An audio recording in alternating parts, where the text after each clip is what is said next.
In a world where Africans have lost their roots, it has become of vital importance to document our ways.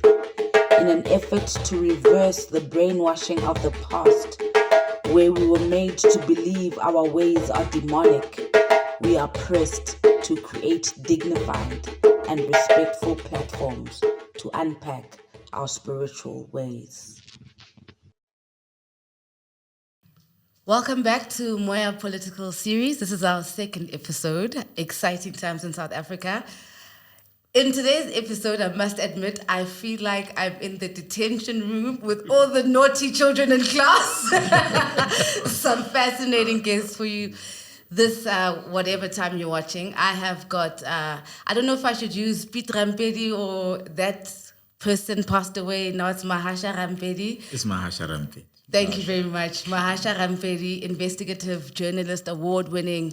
You guys know him. Yes, I agree with you. I know what you're thinking. I've got Prince Mashele. Also, you're a political scientist. I know you've got a master's in this, so it's going to be a very nice conversation to unpack this from a scientific point of view. And of course, Mr. Carl Niehaus, who is, I think, you've done all the podcasts. I think you pretty much, somehow you found a way to bridge the gap between you being a political struggle icon and the youth, and now starting to feed into this new generation coming in. So today we are gathered here to witness the collapse of the state. So I wanted to start there. You know, where are we in South Africa? Maybe I'll start with Prince too, and then feel free to jump in whenever you would like to. I mean, how are you feeling? Look, I feel very depressed. I must be honest. We were chatting earlier, and I was relating my experience that I was 18 years old in 1994 when I registered for matric in January, February. The president of the country was F.W. de Klerk, and when I wrote matric in October, November, the president was Nelson Mandela. I was somewhere in a village in Mpumalanga. The excitement was unbelievable. I remember walking about 10 to 15 kilometers to go and vote for the first time. We had huge expectations as the youth of the country at the time.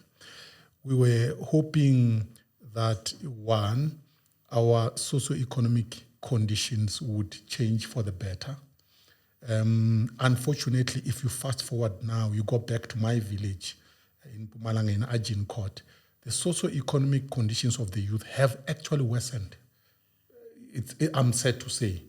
We're also hoping that we're going to have better education in order for our economic prospects to be better. Unfortunately, if we were to go to my school, Mzila High School, which used to perform better, by the way, during apartheid, I'm sorry to say, it has regressed today. So overall, there is a sense of depression in South Africa, and I feel it myself. We have even reached a point where the state cannot provide something as basic as energy, electricity. I mean, whether you have money or you don't have money, you can't have electricity in your house because the state is incapable of providing that. So I think we have now landed in a very dangerous place as a society where the center is not holding. Let's be honest, the South African state has collapsed. The thing that camouflages this reality is the fact that the private sector in South Africa still functions. So you've got a group that lives in what I call a private sub-state. They have medical aid when they are sick, they go to private hospitals. They've got private security to protect themselves. They have everything private. But if you were to remove the private sector in South Africa today, the South African state would be a failed state. So it is very depressing. Ntiki, you know, while we were talking before we started, I was relating to Prince how I voted in Alexandra at the old Dutch Reformed Church in Africa. And there was a massive queue of people down 12th Avenue. And I remember one old lady, she was in her late 80s. And she went in to vote the first time that she voted. And she came out, and this lady became a young person. She was jumping and shouting, excited, exactly the kind of things that Prince is relating in terms of the hope and excitement. And he's correct. The South African state has collapsed. It's no longer a discussion on whether it's on the verge of collapsing. It has collapsed. Today we have a banana republic. We have a country that is not functioning. And what he says about the private sector, of course, is only up to a point. Also correct, because the private sector is able to continue to limp along because it has exploited many of the resources of the state to such an extent that there's now only this hollowed out institution called the state. And it's worked together with people like Cyril Ramaphosa and many of those over years in the African National Congress to achieve this. Now, I must say something immediately. You know, in 1993, I was the head of the ANC's media liaison unit. So I was very involved with the ANC's media campaign with the advertising company Hunt Lascaris we used then. And I can still see the posters on all the lampposts. Free, equal education for all. You know, health care, improvement of housing and securing people's jobs. Jobs for all, the poster said. I remember still how we sat in that studio of Hunt Lascaris, you know, defining those messages. One of the things that at that stage, I was proud of it. Today, I feel it's a double-edged sword. It was my idea to say that the main election campaign message of the ANC must be a better life for all.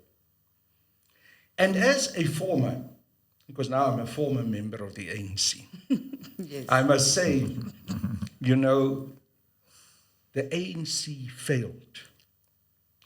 And part of that responsibility, of course, lies with all of us who've been members of the ANC. I've tried to fight this decay, this selling out, this new liberal economic policy program for over 2 decades, when I was young and older. And I must admit that I failed. So part of that responsibility on whether I should have left the ANC earlier than I did, or whether it was the right thing to stay inside the ANC and still try to, you know, to change what has now, in my own assessment, turned out to be irreparable. The ANC can't be saved. The ANC is dead. It just has to be buried, put away. Nice tombstone. Here rests a former liberation movement, and we must move on. Nothing else can be done about this organization. The final nails in the coffin.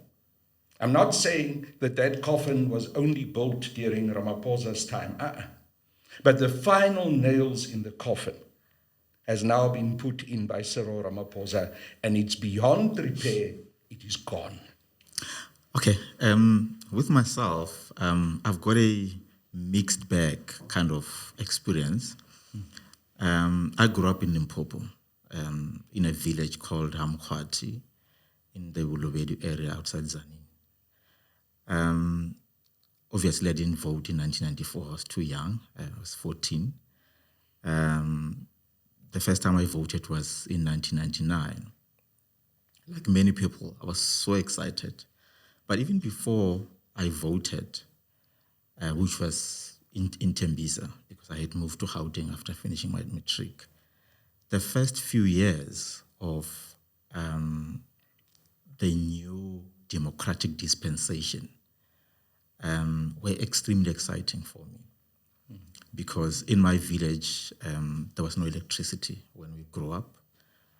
Obviously, we had electricity before the 1994 elections. It was around 1992, but it was part of, you know, the new dispensation, which came with the release of Nelson Mandela and the negotiations around that.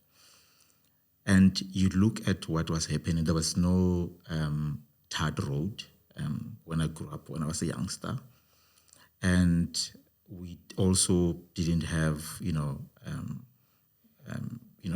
proper water. These are the three things which, in the early stages of the new dispensation under the ANC, I personally saw happening in my village. You've got electricity for the first time, and when you are 10 or 11 years old, and now suddenly, a few years later or a decade later, there's a tarred road, in a village, and then there's now proper water, But since then, you then move because you now complete your matric. You move to Gauteng, and you're now staying in Tembisa full time, and you are voting. And when you go back home after that period, you start seeing a different experience, more or less the opposite of what the first 10, 15 years of the ANC rule or the new dispensation, felt like for you. You go back to a village now, the same Jojo tanks and water pumping machines which were installed back then are no longer working. They can be fixed, or the Jojo tanks have been stolen, or the taps are dry. The pipes are there, the taps are there, the connections have been done, but people can't get water. It's like what Fikile Mbalula said: you should be happy. You should have it. You have a tap. But there's no water in there. And that's the failure of keeping that infrastructure growing and going and continuing to deliver. Yeah.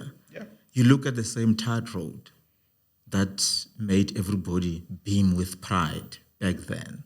It's got potholes all over, A chunk of it has been reduced to, rubble. You have to duck and dive when you drive back to a village. What are we saying about black leadership? All of these things says to me that, look, things have changed.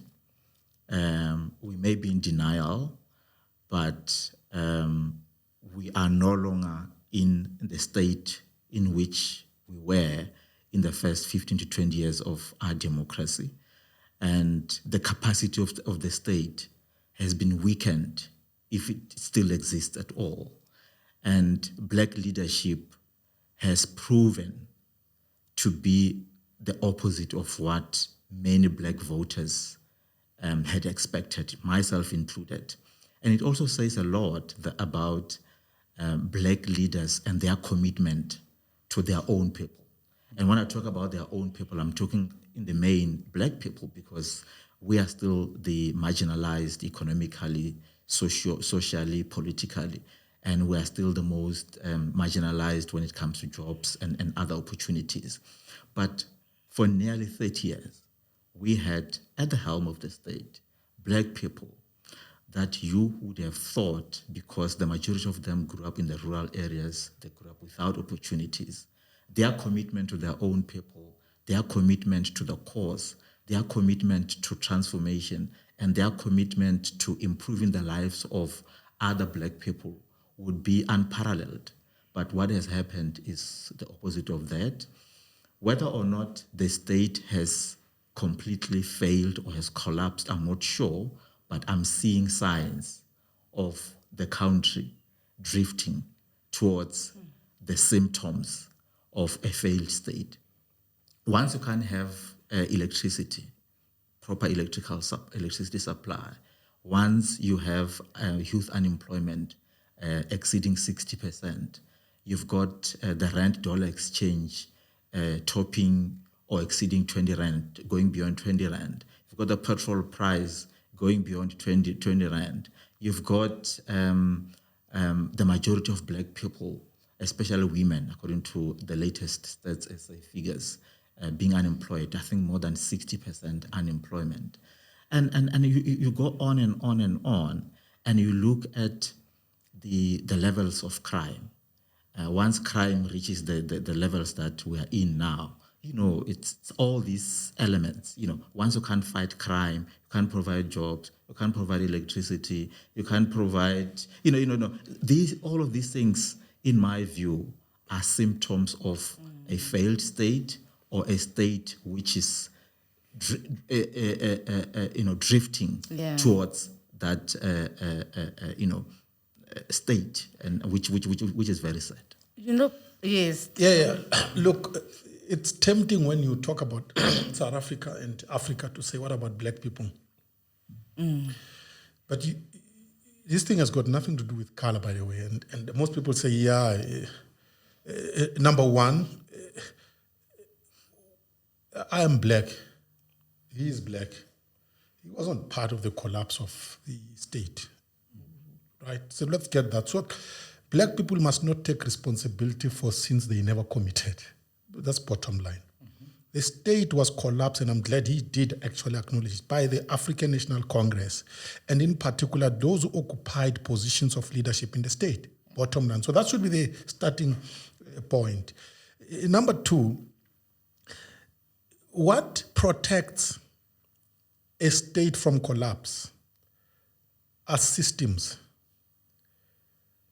If you look at the longest surviving democracies in the world that have built fairly stable states, you would find them in two corners of the world in the main. You'll find them in Western Europe. You'll also find them in North America. We can have a long debate about it, but that is a fact. The reason why those democracies have survived and have built sustainable systems, it's not because they are white. No, those people, by the way, they have murdered each other. If you look at their history, they have the longest history of chaos, by the way. The kind of chaos we have had in South Africa or in Africa is not long enough compared to the chaos that has happened in Europe, for example. What systems have they put in place to protect themselves? Number one, you must have real competition, political competition in your political system. So this idea that you're going to have one dominant political party, it's dangerous. That's the biggest mistake we made in the early 1990s. The fact that we had one dominant political party dominating. By the way, even before 1994, the biggest mistake was exactly that you had one dominant political party, the National Party, which was white. And by the way, the National Party actually didn't build the whole of South Africa. They actually built parts of South Africa where white people were living. Even the infrastructure that they put in place, they provided to white people. So nobody must make this flimsy argument that white people were better when they were governing South Africa. No, they were better for themselves, not for the entire country. The second thing is institutions of state. You see, if you have strong institutions of state, you can protect your entire country and your entire society. Take the US. They had a clown called Donald Trump. I mean, that chap is a clown. Everybody knows. He's white, right? There's no difference between Trump and Idi Amin and other clowns that we have had in Africa, by the way, black as they were. But the difference is this. In the US, you had very strong public institutions that could contain a clown in office. So if we want to find the source of where we are now in terms of the collapse, we had weak institutions, and we had a faulty political system. This leads me to the last point. This stuff can be corrected. By the way, South Africa has a lot of money. The money that is in this country as we speak is a lot. This country can be turned around if you fix the political system, number one, and if you focus on building very strong institutions. The last point is, South Africa is a very complicated country. We've got Indians, colored, Africans, whites. Any group that believes that they can run this country alone, they will never succeed. The whites never succeeded historically. The blacks, the ANC drifted mostly when they decided to be an African nationalist Congress that excludes white people. You need white people in the mix in that boardroom. You need Indians in that boardroom. You need colors in that boardroom. You need Africans in that boardroom.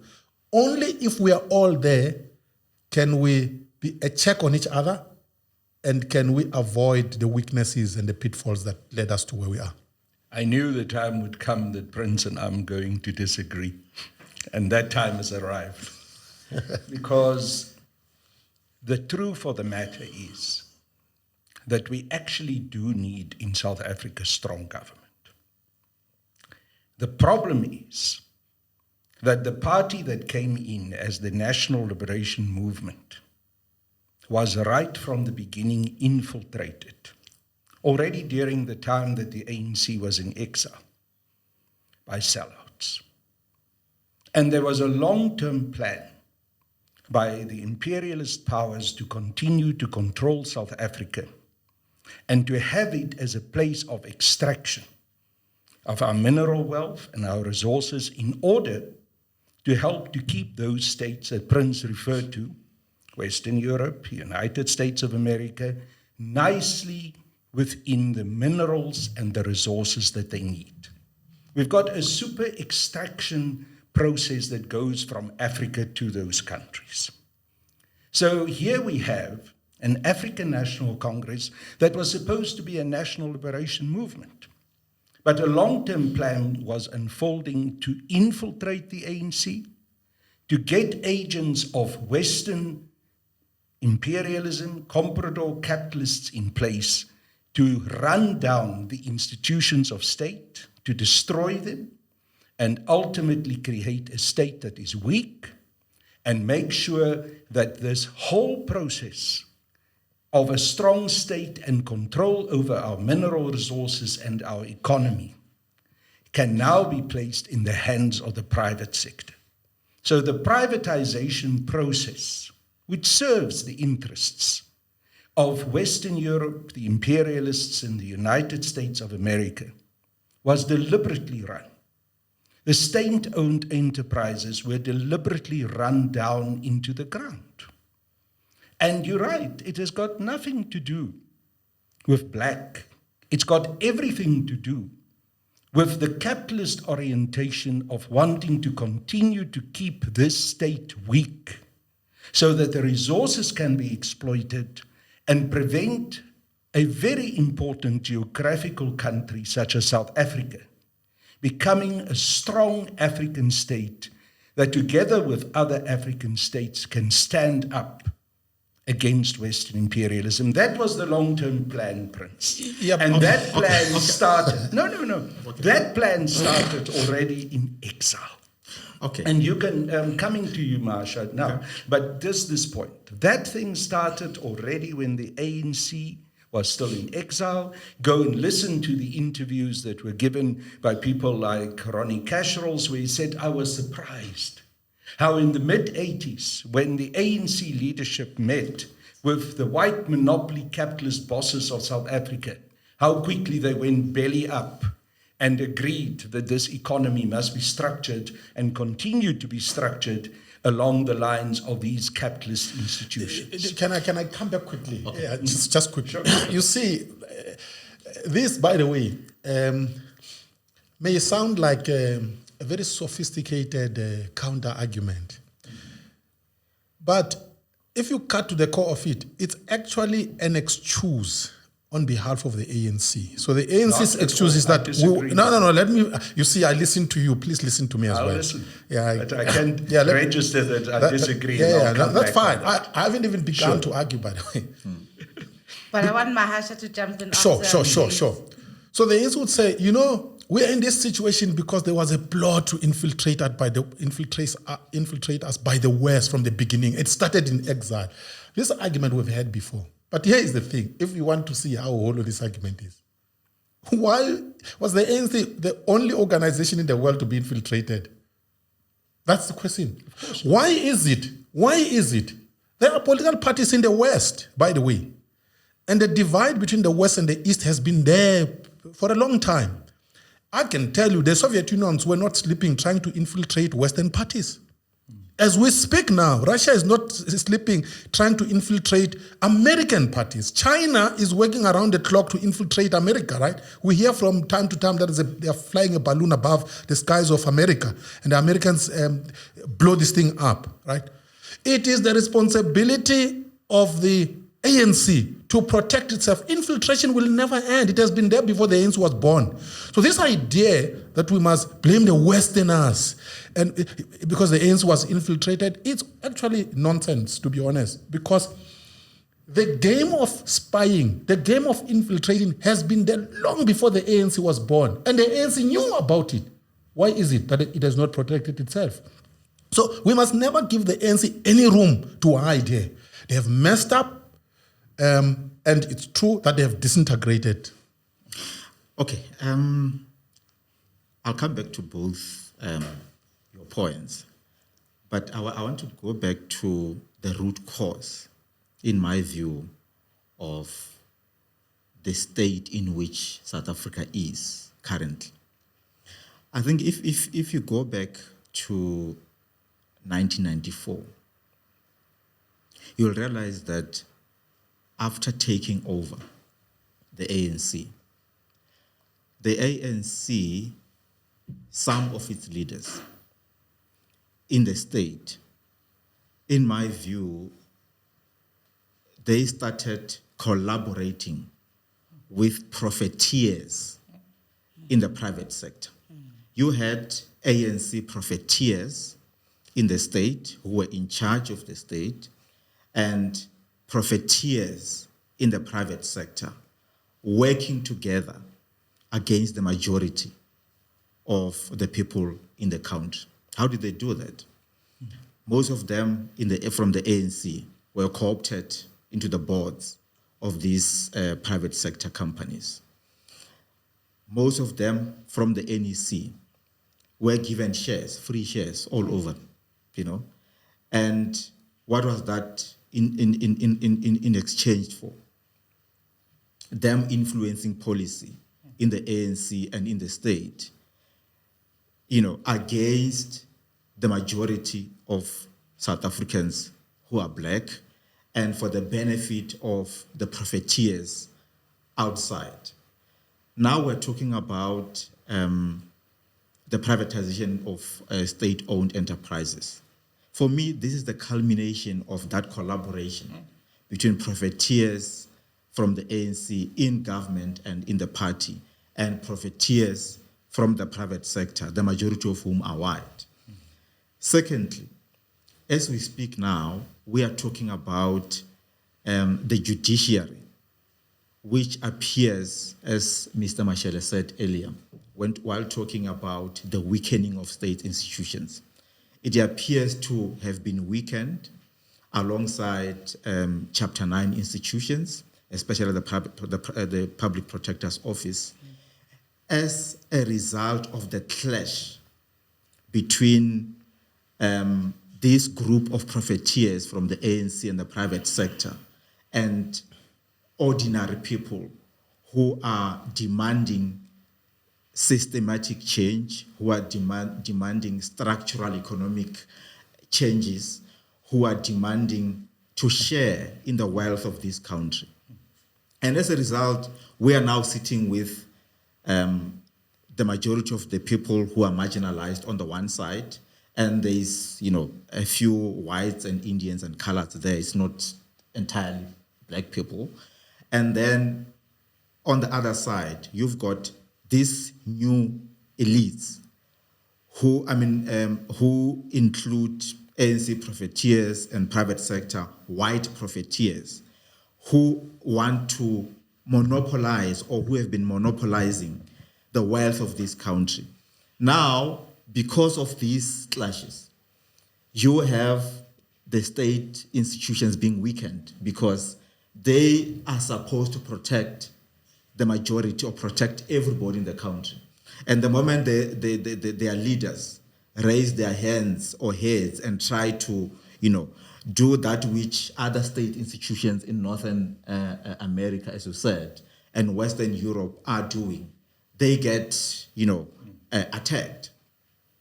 And you also, as you were trying to say, Carl, I don't see it entirely where we are as the result of the ANC having been infiltrated. That may have been the case, But ANC leaders themselves, too, also have to shoulder the responsibility. Infiltration would have happened, if it did, within the political party, not in government. They were in government, they went to campaign and promised their voters specific, tangible things. Have they delivered? To a large extent, no. And for that, I don't think they can be allowed to get away with that kind of murder, where they say, look, we are infiltrated, that's why we couldn't provide services. They had the budget. They had the budget.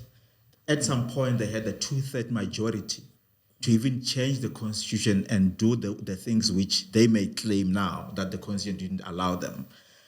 There was a time when in parliament, they had the majority to do as they pleased.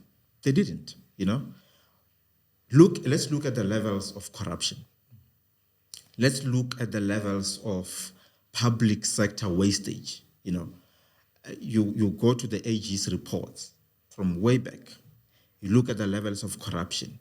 You look at the ability or the willingness of the political leaders to fight corruption or crime in general. I don't think and they did well. If you can't fight crime, your own comrades are found wanting in as far as corruption is concerned. You've got the budget.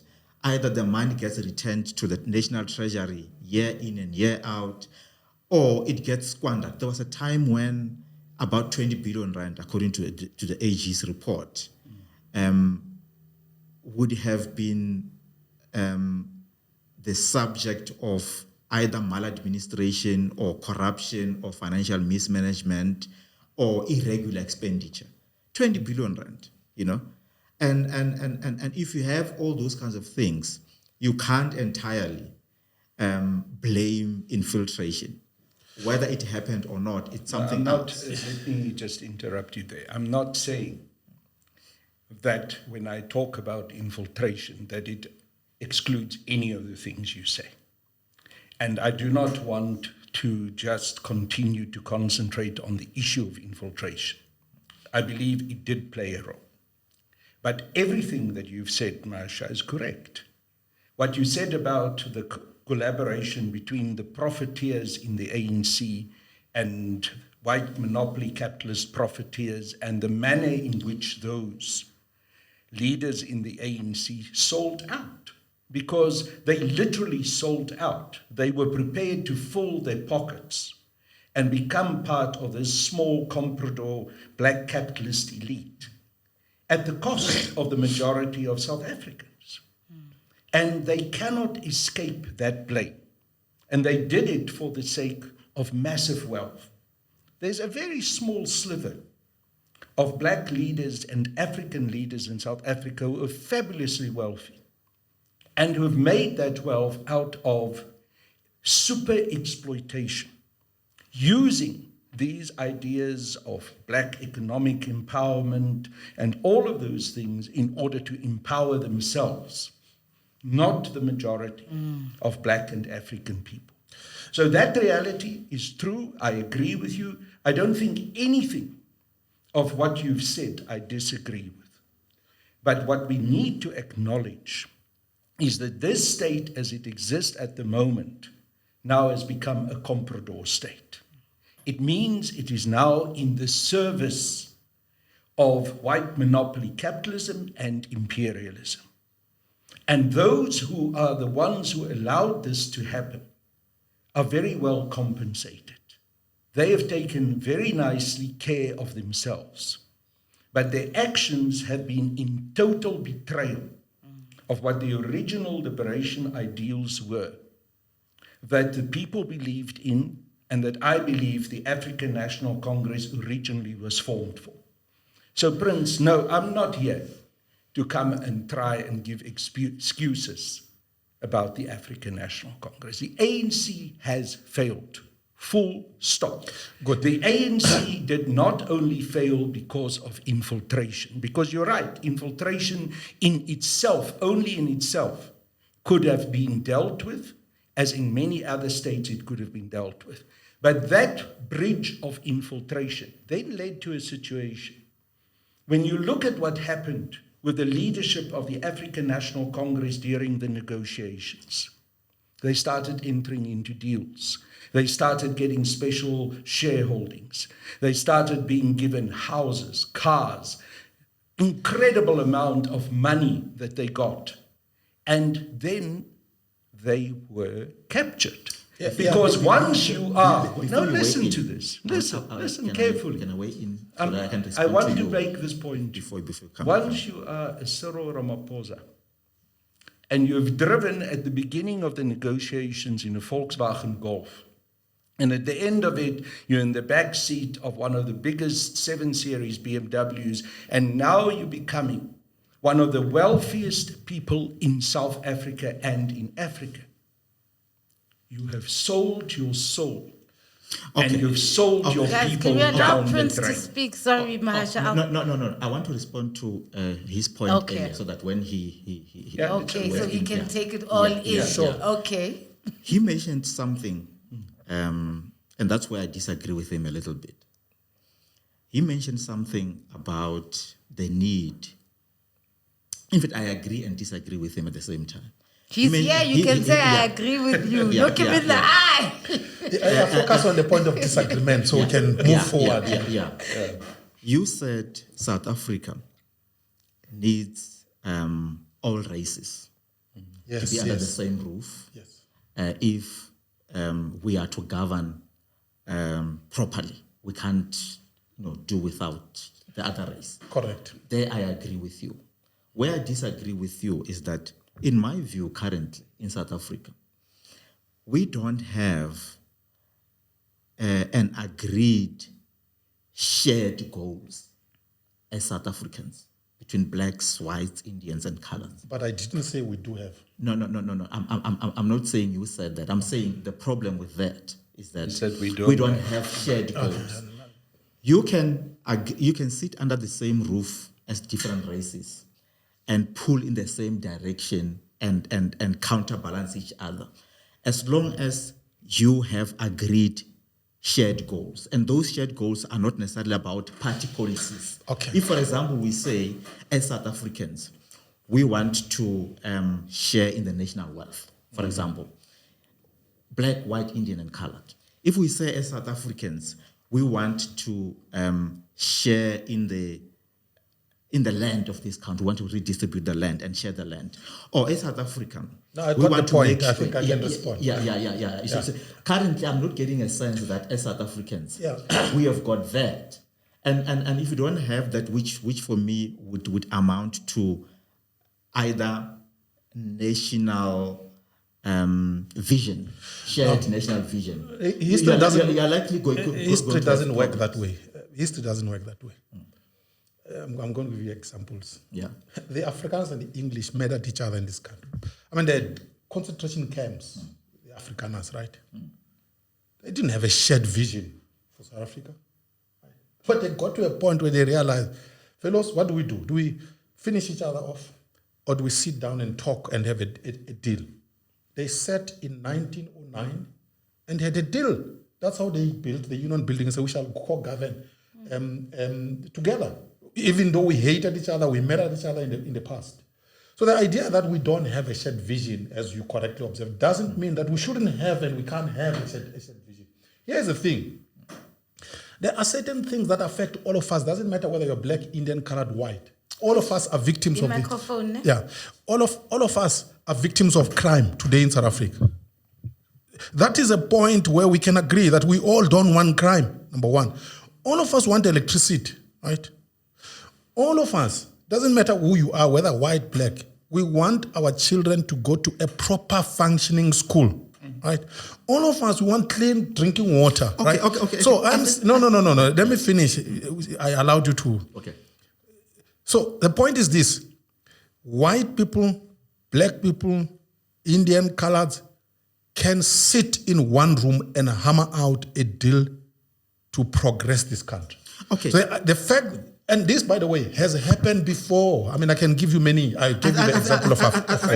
But the fact of the matter was Yeah. that it was whites who were fighting each other at one point, and then they said, on the basis of race, let us get together and exclude the majority of people in this country so that we can eat the wealth of this country. Yeah, but Carl, That is the essence of what happened with what you call the union that was decided on at Vereniging. I think Whites will click together to exclude black African people from being able to share in the wealth of this country. I know that. I know that. See, the problem, Prince, is when you say you know it, you don't see how it still runs through right up to this day.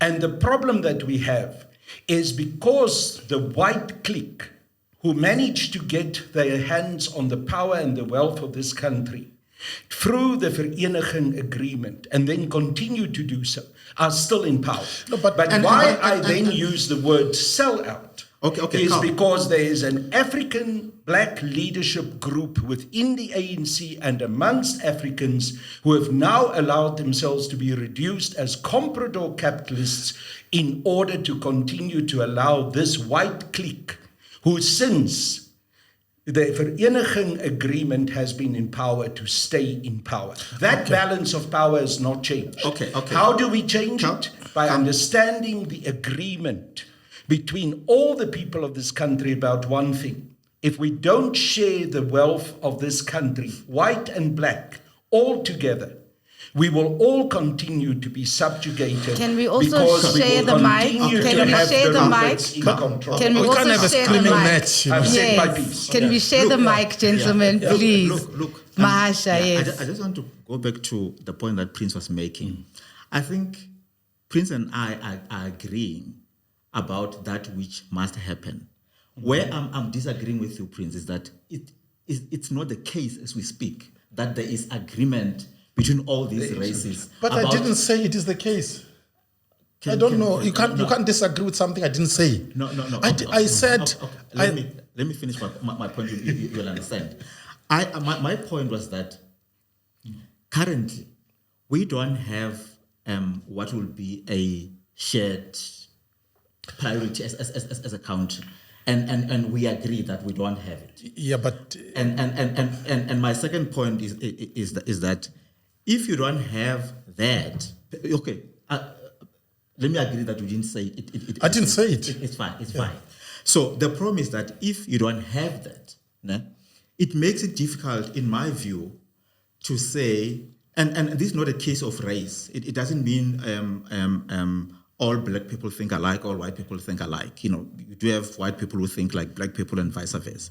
But the problem currently is not necessarily the issue of race. Even we can have black people, Indians, coloreds, and whites under the same roof and say, look, discuss how to co-govern. The problem is that if they don't have, let's say, the same understanding of what is in the best interest of this country, one of them believes that only one race must benefit from the economy of this country. You are not going to have those people co-govern. yeah. And you won't have them co-govern if the whites say we continue to want property rights and we want those property rights protected on the basis of the way in which we got the land through colonialism. It looks like I won't speak because I'm civil, Yeah, you have just to fight it. Okay. I think we have a fundamental agreement, by the way, here in this room. Yeah. One, that the ANC has collapsed and it has collapsed the South African state. We agree on that one. Yeah. Right? We may disagree about the reasons. Yeah, no, but that's fine. Yeah, We can still debate that. and you have made a very important confession that you were part of that failing ANC, and we all know. Well, so that's the first. a fact. Yeah, It's it's a not even a fact. confession. Exactly. Yeah. So it's a fact. So let's just Don't be shy to attack him about his own things, eh? Yeah. No. Look, I carry the burden. No, I just want us to get these facts neatly out of the way so that we focus on what is to be done. So we have crossed that line. We know the ANC has collapsed things in South Africa. And I'm not sure if you are part of that agreement, but the two of us seem to agree that the ANC must actually, the sooner the ANC get out of state control, the better. If the ANC... Yesterday is too late. Yeah. If the ANC continues to run the South African state, we are being dug deeper and deeper Who into must trouble. run the state, I guys? absolutely agree. Now, then we get to the second point. The second point is, whether we like it or not, there will be a new bunch that is going to run South Africa. It's a fact. There will be a new bunch that will run South Africa, whether we like it or not. Before we get to that, For me, the issue is who's that bunch? Yeah, Exactly. Because if it's a lot of capitalists, I will... but could I please make a point and finish and then you... proceed. You are inspiring us. Yeah. Before we get to that question as to who is that bunch, there is a what question which is extremely important. What is it that needs to be done to arrest the decline and to begin the process of rebuilding? We have to deal with that question before we say who, because if we rush to deal with the who and forget this important question of what needs to be done, that bunch is going to take us back to where the ANC took us. So that's where you and I were having a little debate, and I thought our debate was unhelpful in the sense that we're not differing. We have to agree on the bottom line. Bottom line, we need to mention a few items. One, education.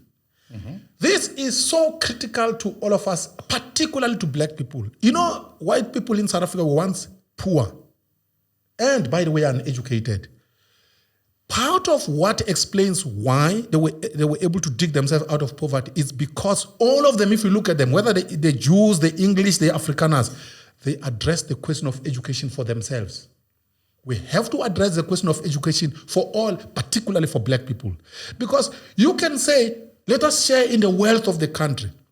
If you are going to have a mass of black people who are uneducated, how are they going to share in the wealth of the yeah? So let me interject before you go. So, in conclusion, before you get there, before I conclude, before you conclude, how do you justify saying that we must deal with the issue of education amongst black people when a lot of black people are unemployed graduates now?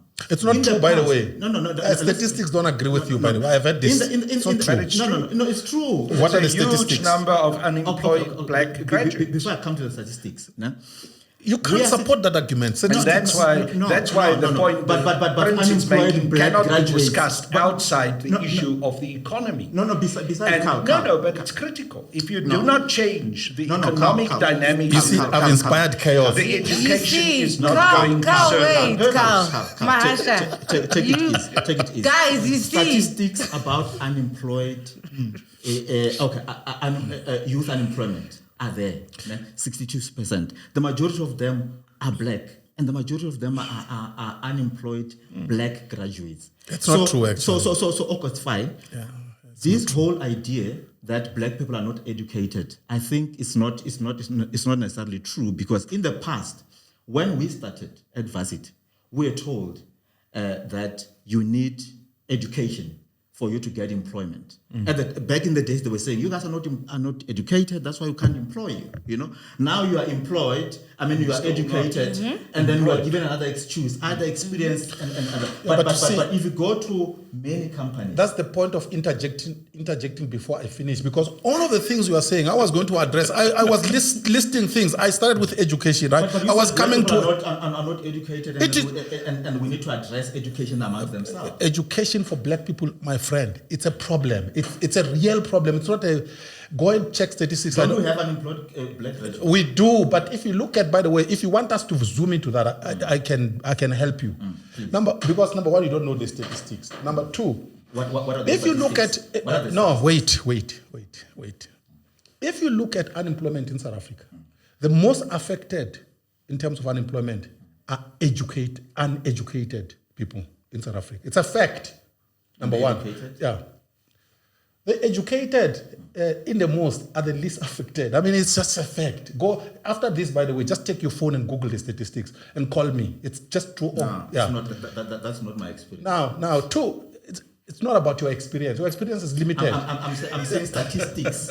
That's not the statistics. The most unemployed people in South Africa are black and uneducated. The category of educated blacks, by the way, are the least unaffected within the black community. according to us. The most educated in South Africa, by the way, are the Indians, followed by the whites. Just go to Statistics South Africa. These statistics are there. But that's not. We shouldn't be arrested. The point I was making is that in order for us to address the who, we must first deal with the what. The what? 1, education. 2, law and order. 3, health. 4, employment, which is linked to the economy.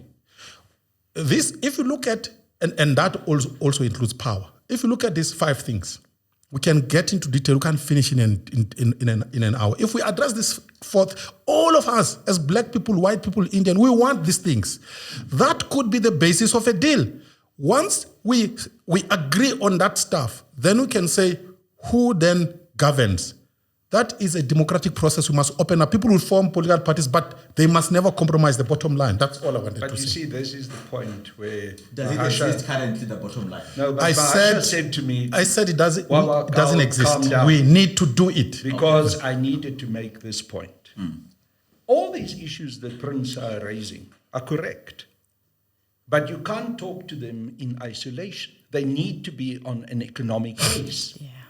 So the essence of the challenge that we have is how do we restructure the economy in order to be able to increase better education, jobs, healthcare, all of those things. And you cannot say, well, it's education, without saying how does it relate to the current economic exploitative structures that we have in South Africa. You cannot tell me that there's unemployment. And then you say, but I'm not talking here about why there's this structured unemployment and there's huge amounts of youth unemployment. So at the end of the day, Prince, and I think Mahasha is going to agree with me, it has and possibly to be, me. You know. No, it's fine. Perhaps you agree with me too. I know I'm a very convincing person, so I'll probably bring don't you rule along. me out. You know, I have the capacity to agree. If we do not agree on the fundamentals of how we share the wealth in this country and restructure the economy, all of these great issues that you raised will continue to hang in the air without a foundation. Okay. And that is where we need to start when we say, how do we agree as a people? What needs to be done in order to save this country? That is where your question about what comes in. Surprisingly, I agree with you. Okay, wonderful. Yeah. Surprisingly, I agree with you. Yeah. But that is a discussion we must have as a country. It may mean before 1994 there was a CODESA, right? Right. It would appear to me that CODESA didn't address that fundamental question. It didn't. Right. It may mean that we need to have a CODESA now, given where we are, and this CODESA must, among others, address that fundamental question. But addressing that fundamental question does not mean you must exclude the items I've placed on the table. Because those items are placed on the table, even if we were to agree on the structural question, economic question, if you can't address those issues, you are not going to make progress. Okay. But you build those issues on Carl, the economic foundation. Okay. Carl, that's what you have to. Carl, I think I understand where it's coming from. I also understand your point. The thing here, Prince, I think, which is what I tried to raise earlier, is that if you address, for example, the 5 items that you mentioned, which are critical, but you don't discuss or agree on the framework within which they must be dealt with. Exactly. Let's say, for example, the framework is that there must be economic inclusion of black people. Currently, how do you explain the situation where black people, economically, the majority of them are excluded from the mainstream economy? They are relegated to the informal or so-called, third economy, peripherally in the townships, And secondly, how do you address those 5 key elements, which I agree must be addressed? If, for example, there's no agreement around the issue of land. Land plays an important role, whether for farming or whether for office, anything. If there's no agreement that, look, we are going to share Nobody's going to be chucked out of their land, or the land being denied.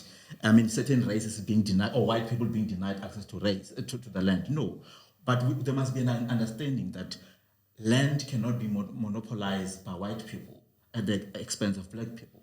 The economy, the mainstream economy, cannot be monopolized by white people at the expense of black people. We are going to address the education and other things while understanding that at structural level, there's going to be shared wealth, there's going to be shared land, there's going to be shared economy, and then we deal with the education and other things within that. Can I ask a quick quick question for him, if it's allowed? Yeah. Do you think I would support the monopolization of the economy by white people? I'm not sure. Huh? I'm not sure. Yeah. Why do you speak as if I would support a thing like that? No. I would never support anything like that. I'm not presuming anything. Yeah. I'm just saying, once you have that kind of a thing. But I didn't say what you are saying shouldn't happen. I don't want to live here assuming that you support them. Exactly. I want to hear it from Yeah, you. but You see, now it's clarified. Prince doesn't support it. No, but you know why I'm asking you But the the question? problem is sometimes the way you articulate it leads to confusion. No, I Because You can't deal with you the started off with with this the- discussion about saying the only sector that is functional in this society is the private sector. And we all know that the bulk of the private sector is in the hands of the white capitalist class in this country. Now, the reality is, why is that the case? And why is the state collapsed? Because the state has to a large extent collapsed because of the actions of the white monopoly capitalist class in this country. And that is why Mahasha is in the confusion that he is about what you mean. Now, I'm glad you clarified. No, he confused himself. No. And you are confusing Your yourself. introduction was very confusing, and that's why I said to you right there. Now, are we now on my introduction? With each other. Okay, Carl, it's fine. I want to hear from you so that I'm not confused. Do you support what you said earlier? What? We asked whether. No, I asked you. Eh. He's confused. Anyway, let me help him. Okay, so let me help him. No. Can I say something? No. You asked me a question. It was actually I asked you a question, right? Here is the thing. I am not this color stuff, right? Doesn't bog me down. I'm way mature to be bogged down by color. I know there are white idiots, white blacks, black idiots, and so on. So I'm above that. Mm-hmm. So when I say democracies in the most functioning democracies are in the West, right? It's a fact. The fact that in Western Europe the majority are white people doesn't mean that I'm saying I'm supporting the white people of Western Europe. I'm just stating a basic fact. In any case, by the way, those who argue for a socialist economy, and no one has done it here, I've had a lot of black people, by the way, who argue for communism and socialism. And they make such an argument to pretend that socialism is for black people, capitalism is for white people. Forgetting that actually the father of socialism and communism is Karl Marx, who was white, himself a Jew. So this idea of wanting to box me with white people or with black people, it's not going to work. The bottom line here is this. No, I didn't say you did. The issue is that there are successful. You are responding to me. But there are successful developing economies in Vietnam and also economic models in China that are very successful, which you don't refer to. Also, the African China is not a socialist. China is not a socialist economy, by the way. I mean, don't even go there. We can debate. China was a socialist economy under Mao Zedong, right? Mm-hmm. Deng Xiaoping realized that the socialism thing didn't work. What did he say? He called it a market social economy. That's what he did in 1978 to turn around. But we shouldn't. It's a debate for another day. So, but the point is this: what I'm saying is you concentrated on Western European and US economies and didn't refer to others. I'm not having men in the studio anymore. I'm not doing this again. Okay, here is the agreement. As we close, we agree. And we're trying to close. We agree on those 5 things that need to be addressed, right? We also agree that we need to deal with the structural issues related to the economy. Full stop. What do you mean by that? Let's be clear. What do you mean by structural? Meaning that all South Africans, as the Freedom Charter says, must share in the wealth of this country. Okay, I will add. Fair It doesn't enough. add there. I mean, it's... No. It doesn't add there. No, but you want us to get into the details of it? Yes. Yes. But No, we don't have Because enough time for the that's details. fair There's a minute left. We don't have enough time But for that the doesn't give you the You full see, answer. All I wanted to say was that he seems to feel, Prince, that he's being bogged into the issue of race, or he's being... walk past that. No. I want to address you. No, that's not the case, Prince.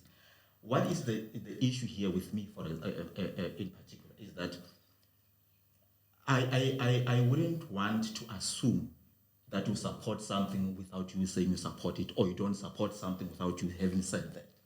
I've stated what I support. No. You had not addressed that issue. Nah, but I have now. Hence, I asked you whether you believe that the economy of this country should be shared. I've answered it. With, no. Are you happy?